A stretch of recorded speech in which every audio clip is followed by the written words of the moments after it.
Karan, speaking of cyber threat intelligence, I know that's one of Trellix's special sauces, and Yeah, there's a whole bunch of activity going on across the landscape. You're really sitting in the catbird seat there because you get an opportunity to kind of see it all, right?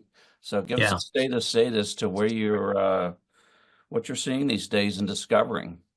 Yes, I mean General Hewitt said it best. The reality is the sophistication of attacks are increasing, and obviously, as you've probably all heard, the AI tooling is available both to the defenders and the attackers, right? So they can continue to evolve the way that they attack a network or go after their target, and they can have sophisticated tools that, for a long time was really only available to people who had the technical know-how and had the knowledge to actually go after some of these big targets like the U.S. government or the banking industries. So I think top line is attacks are going to continue to increase, as General Hewitt mentioned. There's not going to be a slope headed downwards.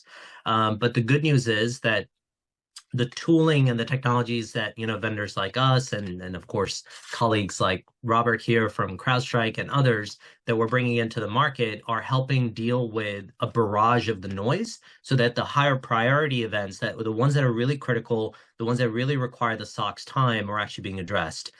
So what we're seeing is, thematically, the basics are finally being done correctly. As a practitioner for over 10 years at CIA as a cybersecurity professional, what I saw is that patching and vulnerability management was a painstaking exercise. But what you heard from Dr. Edwards, what you heard from General Hewitt, and General Wazinski is they're finally addressing patch management, vulnerability management in a systematic way so you get the basics correct so that whenever you're putting monitoring and detection technologies on top to go after threat actors or look for evolving threats, you can actually address them, you can actually tackle them. If you don't do the basics correctly, the monitoring is just going to be noise. You're going to constantly get attacked by the same type of attack vector. You're going to constantly be dealing with cleanup exercises. So the good news is we've evolved from doing the basics. Now we're headed more towards advanced detection and response.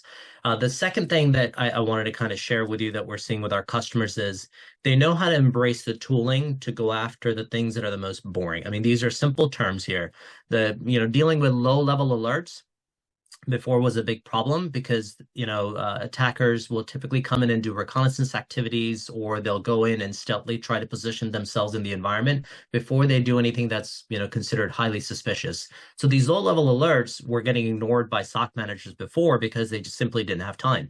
General Hewitt said there's not enough people to go after all the things that you have to go after, right? Low level alerts or high level alerts. So what do? You prioritize the resources after the high level alerts and use AI technologies to go after the noise, the boring exercises, the mundane activities, so that you can actually go out and do remediation activities, or better yet, you can actually go out and do things that humans are best at, which is either fighting the mission or focusing on going after forest fires, as Dr. Edwards just mentioned, and other mission critical activities. And then the last thing that I'll mention is maybe with an example, what we're seeing customers do is starting to learn that they don't really have to do all the steps that they were doing previously in terms of detecting a threat, remediating the vulnerabilities or the attacker's damage on the endpoint or on the network, or in their email environment. They can actually write automated scripts and use technologies like SOAR, security orchestration and response, to go do all these activities that previously you either had to hire experts for or train your staff for. And then lastly, I think reporting mechanisms, as you've heard consistently from the panel so far, are also being automated. So you're not spending time writing reports or collecting data points on your own to try to send, the right kind of data points up to the senior leadership. So the A lot of technology is there now. automation, sure, a Yeah. lot of automation being instilled in these